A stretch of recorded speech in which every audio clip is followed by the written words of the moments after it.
Bueno, ¿qué tal? ¿Cómo están, compañeros? Buen día.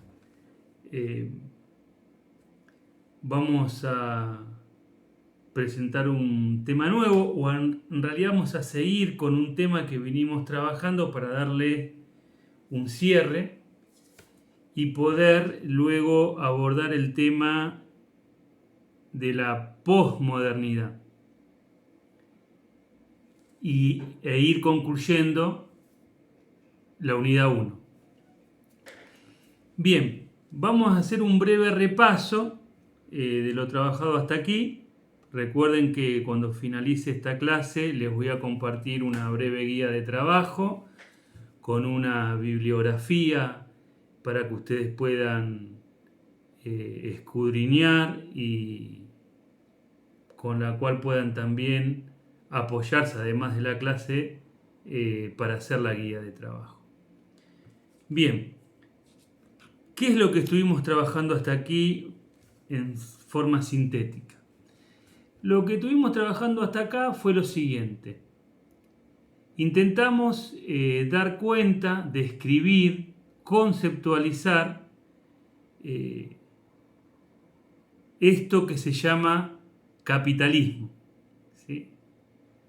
Tratamos de caracterizar a grandes rasgos qué es la sociedad capitalista, cómo nace la sociedad capitalista y el contexto histórico en el cual nace la sociedad capitalista.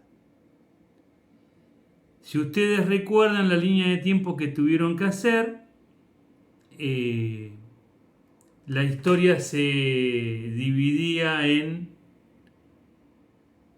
edad antigua, edad media, edad contemporánea, y entre la edad contemporánea, el hoy y el aquí, y la edad media teníamos la edad moderna, ¿sí? Y la edad moderna planteamos que comienza más o menos mediados, fines del siglo XVI, ¿sí? Con el descubrimiento de América, la expansión del comercio europeo, etcétera, etcétera, etcétera. Y luego llegamos al fin de la modernidad discutiendo dos problemas fundamentales. Uno,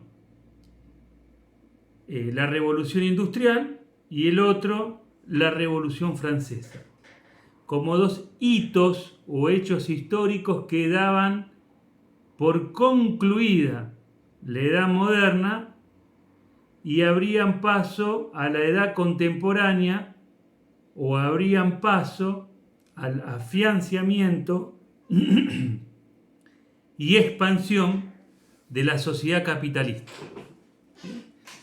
Entonces esa línea de tiempo que hicimos al principio nos sirvió para poder ubicarnos en tiempo y espacio y saber que este sistema económico social en el cual vivimos no nació de la nada o vino de la nada, sino que es el resultado de un desarrollo histórico. Por lo tanto, es un producto histórico del desarrollo de la historia de la humanidad. Entonces sabemos que el capitalismo nace de la crisis de la sociedad que lo precede, que fue la sociedad feudal, y que el hito, digamos el monio que le da fin al feudalismo y nos da el acta de nacimiento de la sociedad capitalista, es la Revolución Francesa, que barre con el feudalismo, establece la república, reparte la tierra a los campesinos, establece la libertad de comercio, la libertad de prensa, religiosa, etcétera, etcétera, etcétera. Bien, entonces, luego o paralelamente a esto, también estuvimos discutiendo un poco qué fue esto de la revolución industrial, ¿no? Que es el otro hecho histórico que le dan carta de ciudadanía, perdón por que me trabé, ciudadanía, le dan carta de ciudadanía a esta sociedad capitalista en la que vivimos, ¿no? Entonces, vimos la película Dance, que mostraba, y la analizamos también por supuesto, que mostraba las condiciones económicas y sociales a las cuales eran sometidos los nuevos trabajadores modernos, o sea, los trabajadores asalariados, ¿sí?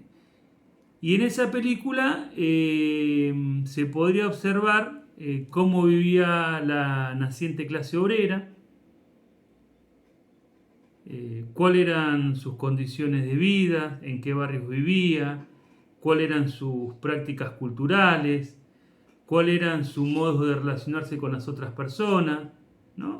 Y al mismo tiempo se reflejaba cómo era el modo de vida o las condiciones de vida y las prácticas culturales, etcétera, de la otra clase social, que es la burguesía. Porque recuerden que en el capitalismo tenemos dos grandes clases sociales.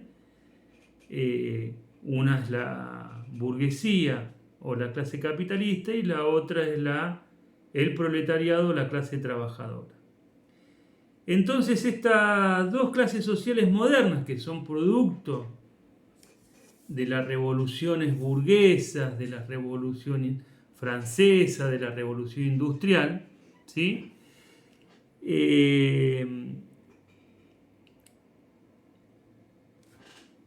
Tienen formas de vida, culturas, prácticas culturales diferentes. Y también observamos o analizamos en la película que entre la clase trabajadora y la clase capitalista se desarrollaba un conflicto, ¿no? Lo que se llama la lucha de clase. ¿En torno a qué eje gira ese conflicto? Bueno, en torno a la jornada de trabajo y en torno a las condiciones de trabajo y en torno al salario que se paga por la fuerza de trabajo, ¿sí? La clase trabajadora quería trabajar la jornada más corta posible y cobrar el salario más alto posible. Y por supuesto quería condiciones de trabajo adecuadas, dignas, seguras, etc. La clase capitalista, privilegiando el lucro, la tasa de ganancia, le importaba un bledo las condiciones de trabajo y las condiciones materiales de la clase obrera. Por eso, como vimos en la película, los accidentes de trabajo eran muy comunes. También era común, normal, entre comillas, el trabajo de niños y de niñas y de mujeres. Y la clase capitalista a su vez también quería el salario más bajo posible y la jornada de trabajo más extensa posible. Bueno, evidentemente acá tenemos configurada una situación de conflicto, de lucha entre los trabajadores y los capitalistas. Entonces, en esta sociedad capitalista naciente, que se conoció como la sociedad industrial o el capitalismo industrial, ¿sí?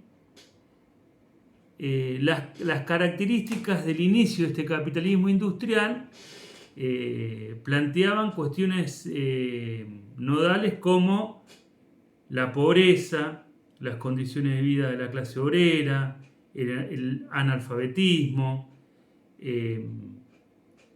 el trabajo infantil,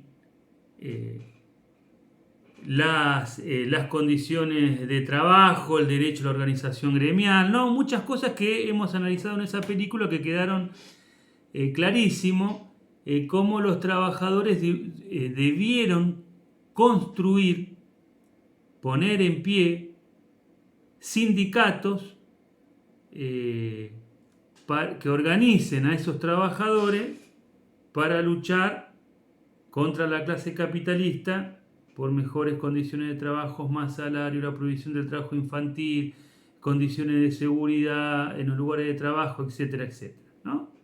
Y también ahí aparece en la película, en Dance, y después también, ahora vamos a volver a tiempos modernos, la figura del Estado, ¿no? Del Estado como un mediador en el conflicto de clases, ¿no? Recuerdan que los trabajadores en la película de Dance reclamaban al Estado que venga a fiscalizar las condiciones en las cuales trabajaban los obreros textiles, que eran condiciones de total precariedad, lo cual provocaba accidentes de trabajo y muertes en los lugares de trabajo. Y también que el Estado venga a fiscalizar que en esas industrias textiles se explotaban niños o trabajaban niños y niñas. Entonces hay una escena en la película en donde viene una comisión formada por funcionarios del gobierno belga y los patrones esconden a los trabajadores rápidamente para que cuando vengan inspecciones estuviese todo normal, ¿no? También en la película aparece la cuestión, además de construir los sindicatos como organizaciones de lucha de los trabajadores, que se ve cómo se organiza la clase capitalista, las reuniones que hacen los industriales, ¿no? O todos los capitalistas, que discuten en esas reuniones. Che, bueno, hay que pagar menos salario, hay que aumentar la producción, tenemos que evitar que los trabajadores se organicen en sindicatos, tenemos que evitar que el Estado se inmiscuya en las cuestiones propias de la fábrica, ¿no? Entonces los capitalistas también se organizan y también discuten los problemas y también coordinan sus acciones de la misma forma que lo venían impulsando los trabajadores cuando empiezan a construir sus sindicatos. Pero además de los sindicatos y del Estado, tenemos la figura de los partidos políticos, ¿no? En donde en varias partes de la película se ve cómo los empresarios que se organizan para defender sus intereses, los industriales,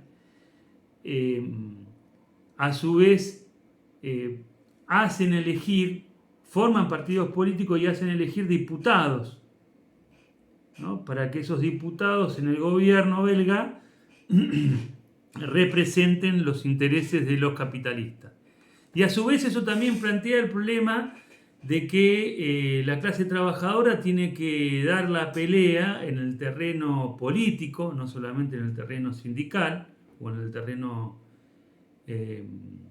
laboral, y se plantea el problema de la formación de los partidos políticos de la clase obrera, ¿no? Y de hecho, Dance, que es el protagonista de la película, llega al Parlamento, ¿no? Entonces va al Congreso, al Parlamento belga y plantea todas las reivindicaciones o los derechos postergados de los trabajadores y plantea que el gobierno tiene que legislar o hacer leyes en beneficio de los trabajadores, ¿sí?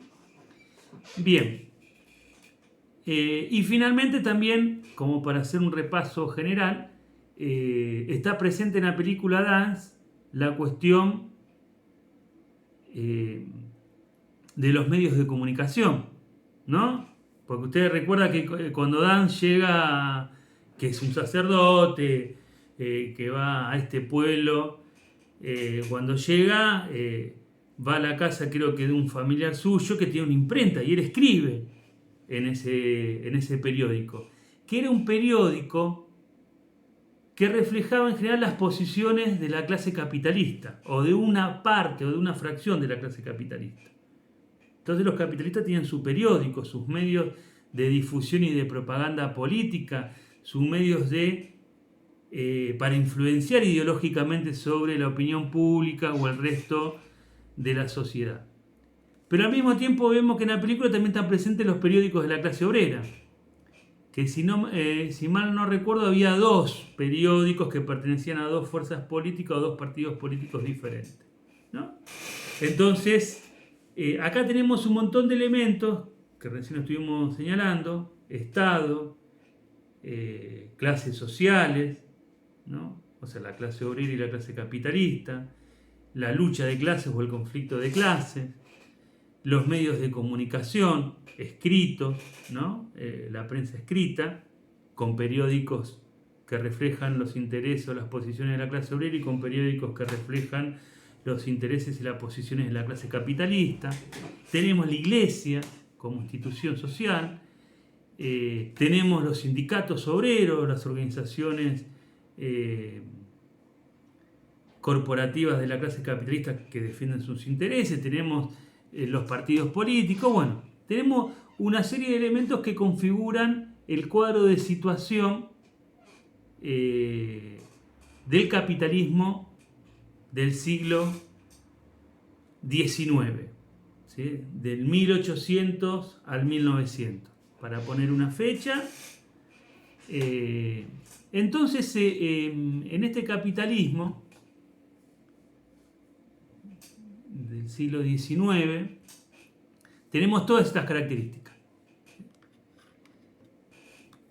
Y como se ve en la película, y después como también se ve en el otro film que analizamos, que era Tiempos Modernos de Chaplin, ¿qué se observa? Que en esta nueva sociedad capitalista,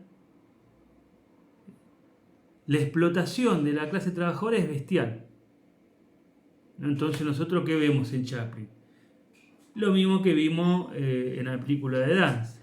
Chaplin vive en dos chapas, 2x2. Cuando se tienen que sentar a la mesa a comer, comen una arveja.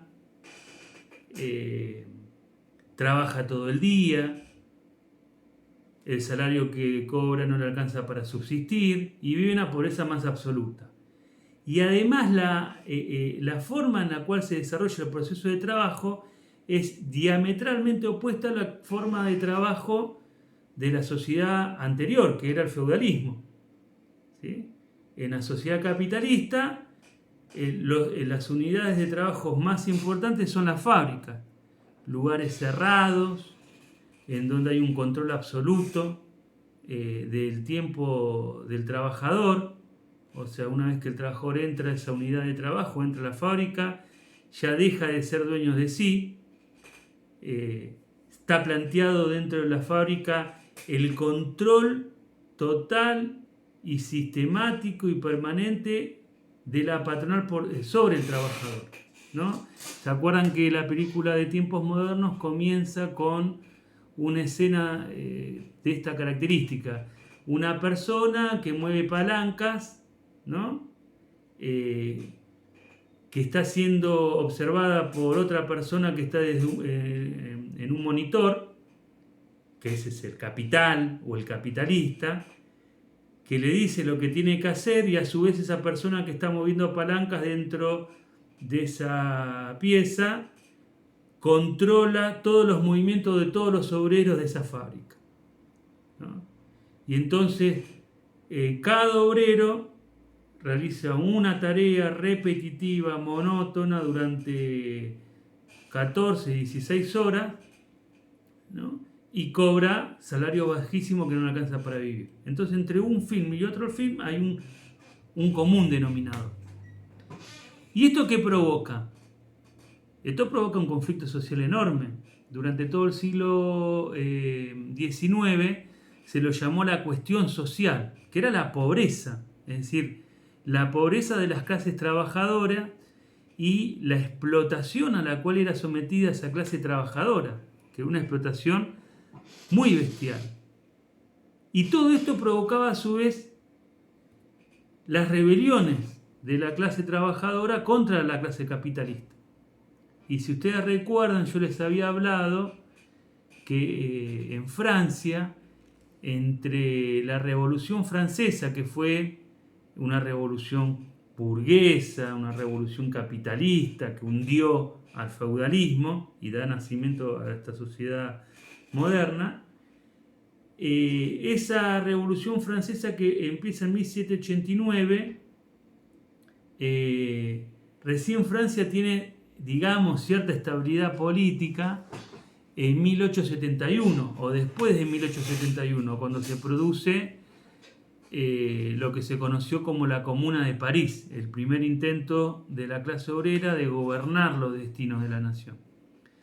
Entonces, tuvimos 1789, 1815, 1830, la revolución de 1848, 1871, es decir, teníamos rebeliones populares, levantamientos obreros por toda Europa en función de que la clase obrera quería detener, mitigar, extirpar, diría yo, la explotación de la clase capitalista. Pero esta situación, y ahora ya vamos con el tema nuevo, ¿sí? Pero esta situación lentamente empieza a cambiar. Los obreros logran conquistar el derecho al voto, porque en las elecciones solamente podían participar y ser elegidos, votar y ser elegidos, ciertos miembros de la clase capitalista que tenían cierta posición económica. Por eso se llamaba el voto censatario, es decir, vos te tenías que censar y para censarte primero tenías que tener una propiedad. Y para tener una propiedad no la tenía cualquiera. Entonces ya empezaba a haber restricciones de quién podía ser elegido y quién podía votar. Bueno, la gran mayoría de la clase obrera, o la clase obrera en su conjunto, estaba proscripta de poder elegir y ser elegido para el gobierno. Esto la clase obrera lo empieza a conquistar con luchas y logra comenzar a organizar sindicatos de masas a nivel nacional que les permite a la clase obrera mejorar los salarios, las condiciones de trabajo y las condiciones de vida. Y a su vez los obreros construyen sus propios partidos políticos, los partidos obreros. En Europa se llamaban la socialdemocracia, los partidos socialdemócratas, que con lo cual logran meter dirigentes obreros en los congresos, en los parlamentos. Y a partir de ahí se logra alguna que otra ley que beneficia a la clase trabajadora. Por ejemplo, la ley de las 8 horas, ¿no? Que eso fue una conquista de la clase trabajadora. No es que siempre existieron las 8 horas, no. Como vimos en la Revolución Industrial y como vimos en el film de Tiempos Modernos de Dante, la jornada de trabajo al inicio del capitalismo eran de 18, 16 horas. La clase obrera con mucha lucha pudo imponerle a las patronales las 8 horas de trabajo. Bien, entonces esto comienza a modificar en parte las condiciones de vida y salario de la clase obrera, pero luego sucede un hecho muy importante, o dos hechos muy importantes. Uno tiene que ver con lo que se conoció como la Revolución Rusa en 1917. Recuerden que yo les hablé hace 2 minutos de la Comuna de París, donde por primera vez la clase trabajadora llega al poder no por los votos, sino en forma insurreccional, es decir, derrotando al ejército, derrotando a la burguesía y desplazando a la burguesía del poder político. Esto lo hace la clase obrera en 1871 en París, por eso se llamó la Comuna de París. En esta Comuna de París, que duró 2 meses, ¿sí?, los obreros, cuando llegan al poder, llevan adelante una serie de medidas muy interesantes. Por ejemplo, para terminar con el problema de la desocupación, se impone que donde en una fábrica que trabajaban 10 trabajadores 12 horas, trabajen 20 trabajadores 6 horas cada uno por el mismo salario, para mitigar el problema del desempleo. Además, también se toman otras medidas también muy interesantes, como por ejemplo que ningún representante del gobierno, del gobierno revolucionario, del gobierno obrero, podía ganar más de lo que ganaba un trabajador calificado. ¿Sí? Bueno, eso es muy interesante porque hoy si uno se pregunta cuánto gana un trabajador calificado en Argentina, en el mejor de los casos puede ganar 100.000 pesos, y si uno se pregunta cuánto gana un diputado en Argentina, y gana 600.000 pesos. Conviene más ser diputado que ser trabajador calificado, ¿no? Entonces la Comuna de París lo que establece es eso, es decir, ningún representante del gobierno obrero puede ganar más de lo que gana un obrero. Pero también ningún representante del gobierno obrero está atornillado en su puesto por determinada cantidad de tiempo, sino que está siempre sometido al mandato o a la vigilancia de sus representados. Ejemplo, hay un ministro de Economía que dijo que iba a ir para la derecha y fue para la izquierda, y nos dimos cuenta en 3 meses, 4, de que traicionó al electorado, digamos. Hoy, ¿qué pasaría? Y bueno, alguien diría, bueno, che, tenés que esperar 4 años. Cuando venga la selección en 4 años, ves. Bueno, en la Comuna de París no había que esperar 4 años. Los funcionarios podían ser echados del gobierno si traicionaban el mandato de los electores. Eso se llama revocabilidad de los mandatos. Bueno, todo esto se plantea en Francia en 1871. La Comuna, como les dije, duró 2 meses, el gobierno obrero de París, que bueno, finalmente fue aplastado por la alianza del ejército alemán con el ejército francés, porque en ese momento que se produce la revolución en 1871, Francia y Alemania estaban en guerra, y cuando los obreros de París toman el poder en Francia, los ejércitos alemanes y franceses dejan de pelear entre sí, se unen para aplastar la revolución obrera, la insurrección obrera en París. Bueno, esto fue como el primer ensayo, ¿no?, de la revolución proletaria, socialista, etc.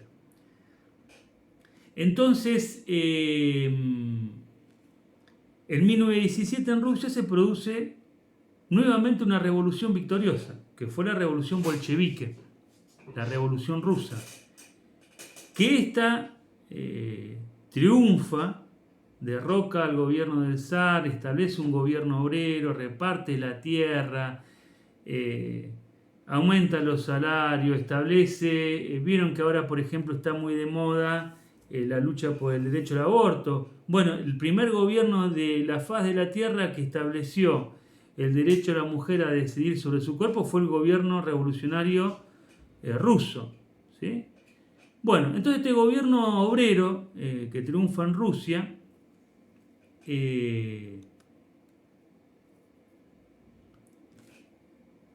infunde un gran temor en las burguesías de todo el mundo. ¿Por qué? Porque dicen, che, triunfó una revolución socialista que le dio fin al capitalismo, y si esta revolución socialista se expande por el mundo, cagamos los capitalistas, ¿no? Pero de la misma forma que los capitalistas reaccionan negativamente ante la revolución bolchevique, ante la revolución rusa, porque establece derechos laborales, políticos y todos derechos que afectan los intereses de los capitalistas. De hecho, los capitalistas del gobierno ruso fueron barridos y en su lugar gobernaban lo que se llamaban las asambleas de obreros, de campesinos y soldados. Es decir, los soviets, que se llamaban, la población se juntaba, elegía representantes en los soviets decidían que había que aumentar los salarios, o decidían que había que reducir la jornada de trabajo, o decidían que había que hacer asfalto, escuelas, hospitales, agua potable para los barrios populares, y eso se llevaba adelante, ¿sí? Y los capitalistas decían, no, pero nosotros no podemos pagar salario, barrían a la clase capitalista y a la cabeza de las empresas ya no estaban más los capitalistas, sino que estaban los trabajadores. Un ejemplo tonto. Hoy, por ejemplo, ¿quién decide cuántos alimentos se producen, cuántos autos se producen, cuántos respiradores se producen, cuántas zapatillas se producen? Lo deciden los capitalistas, que son los propietarios de los medios de producción. Bueno, en Rusia eso lo decidían los trabajadores, ¿sí?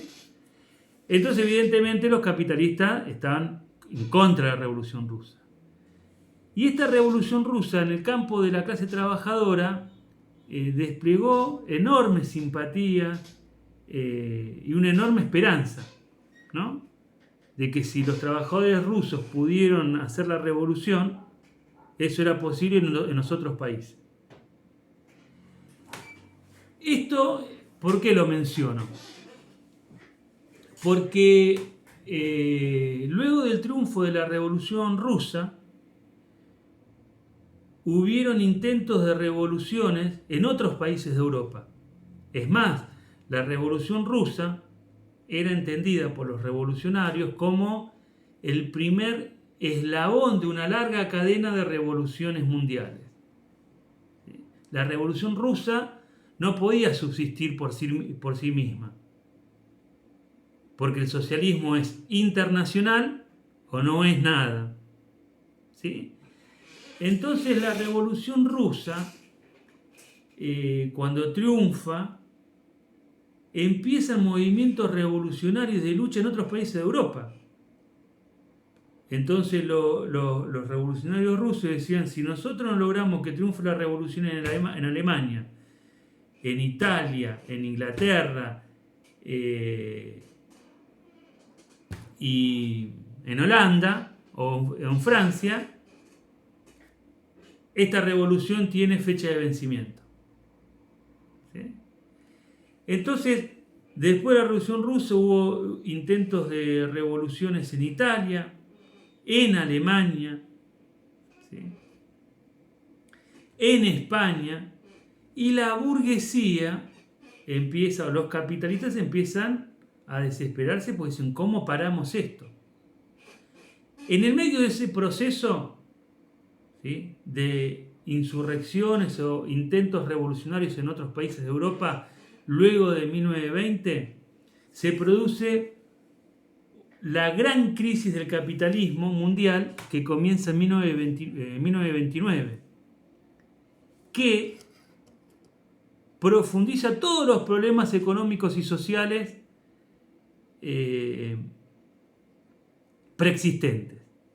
Aumenta el desempleo, aumenta la pobreza, aumentan los desalojos, ¿sí? Si ustedes se ponen a leer un poquitito sobre la crisis de 1929, van a descubrir que en New York, así como escuchan, en New York, la capital del paraíso del mundo, se habían formado Villa Miseria. Villa Miseria que, por ahí las que conocemos nosotros, son un palacio. Y en New York, en los Estados Unidos, los obreros comían en ollas populares, como la que conocemos nosotros en muchos barrios, ¿no? En donde vecinos, compañeros, para colaborar con la alimentación del barrio, deciden poner una olla popular y reclamar alimentos para que los compañeros coman, porque no tienen trabajo, porque el salario que tienen no les alcanza para subsistir, ¿no? Bueno, eso mismo pasa en los Estados Unidos.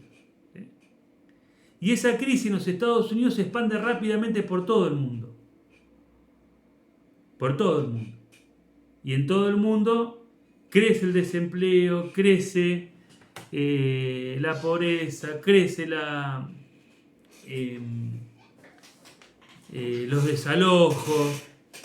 Y al mismo tiempo va creciendo la insatisfacción de la clase obrera y se crean condiciones posibles para rebeliones populares.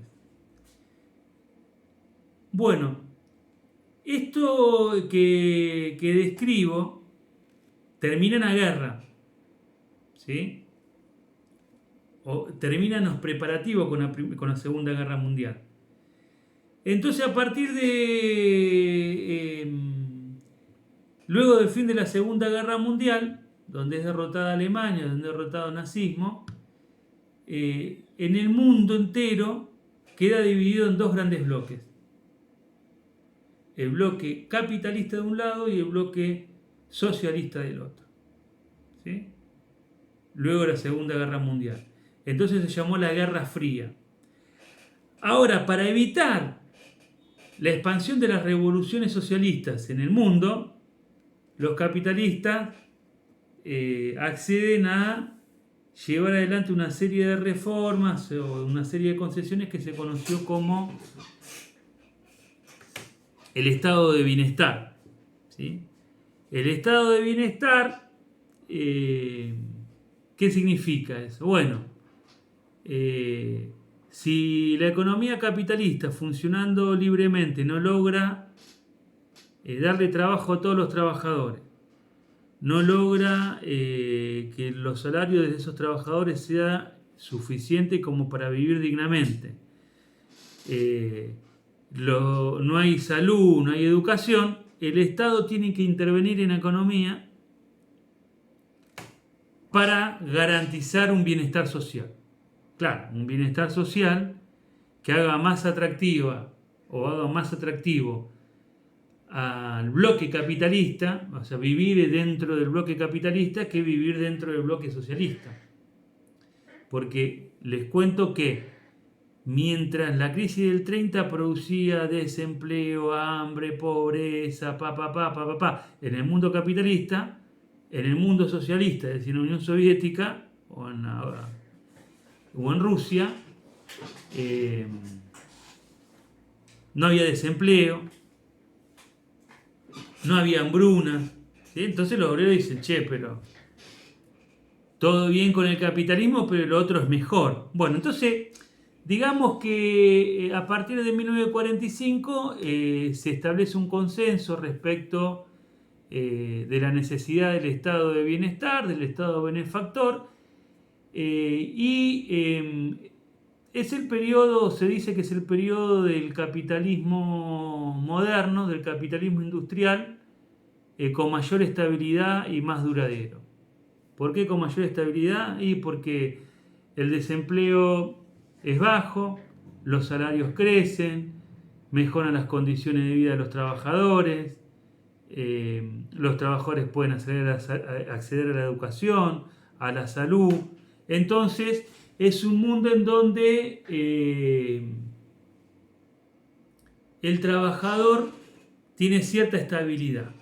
O sea, sabe que entra a trabajar en una fábrica, que si cumple con los requisitos en esa fábrica, a los 30 años deja de trabajar en la fábrica y tiene un derecho a la jubilación, y con una jubilación puede seguir viviendo dignamente como vivió durante su periodo activo.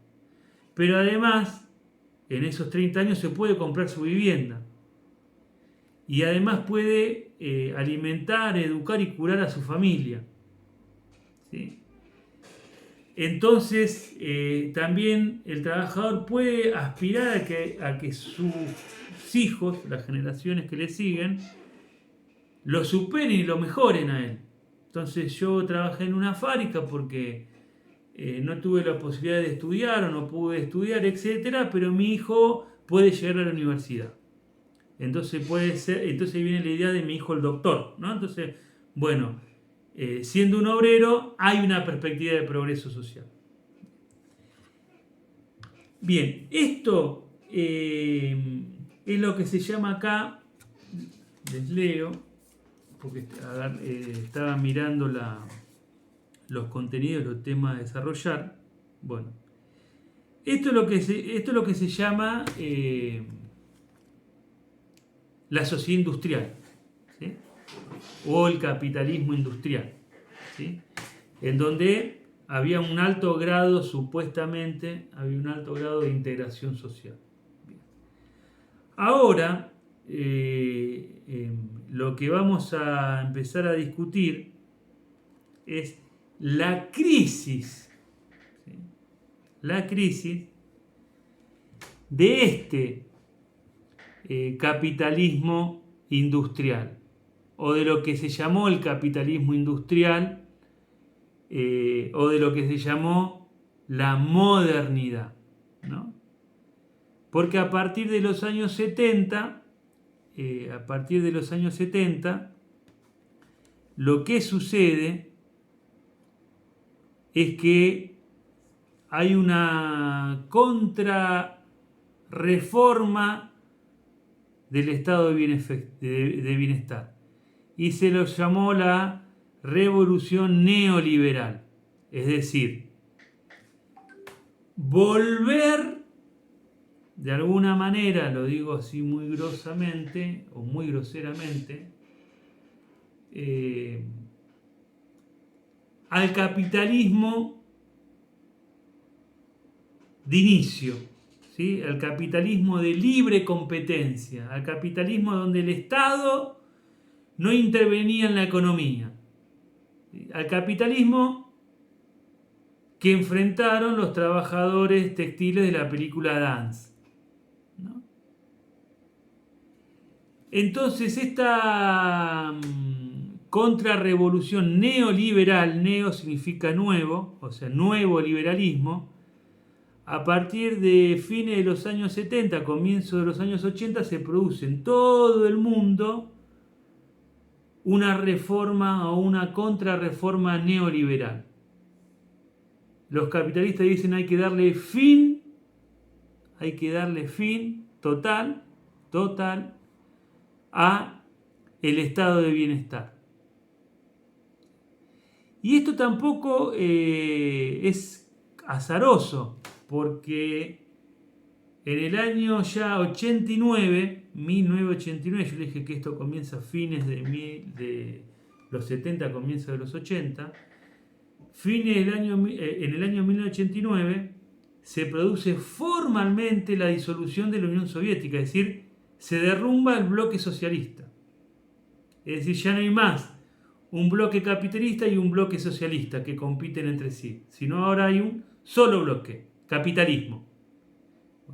Ese es el contexto en el cual se produce la revolución o la contrarrevolución neoliberal. Bien.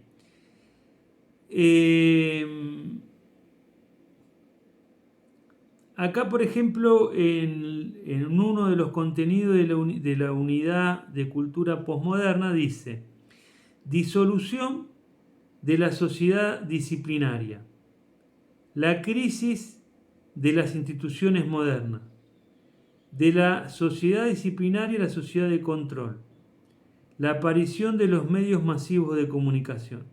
Bueno, antes de seguir con la cuestión de los medios masivos de comunicación, yo creo que es importante discutir en qué consiste esto de la cultura posmoderna o de la posmodernidad que tiene que ver con la revolución neoliberal. Bueno, como veo que llevamos 43 minutos, casi 44, y yo voy a cortar acá. Vamos a hacer una reunión por Meet o por Zoom, seguramente el viernes, para poder encontrarnos en tiempo real y poder escucharnos y charlar sobre todo esto que estuvimos discutiendo las semanas previas, y arrancar con este tema de la posmodernidad, ¿sí? Bien, les voy a enviar una guía cortita, seguramente de 3-4 preguntas,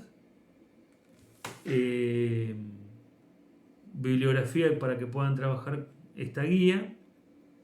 Y les voy a pedir por favor a todos aquellos compañeros o compañeras que hasta ahora no entregaron nada, que se pongan al día. Les di una semana en donde no subí temas nuevos para que aquellos que no habían hecho nada o habían hecho algo se pongan al día.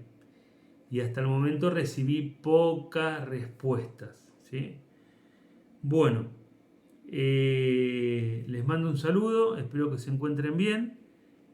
Nos vemos el viernes. En la semana estoy informando por el grupo de WhatsApp el horario. Les voy a compartir el link. Y bueno, como ya saben, podemos interactuar por el grupo de WhatsApp. Saben que si preguntan yo respondo y que bueno, es un espacio para que podamos seguir sosteniendo esto que es aprender, enseñar y aprender, aprender y enseñar. Bueno, un saludo, nos estamos viendo, chau chau.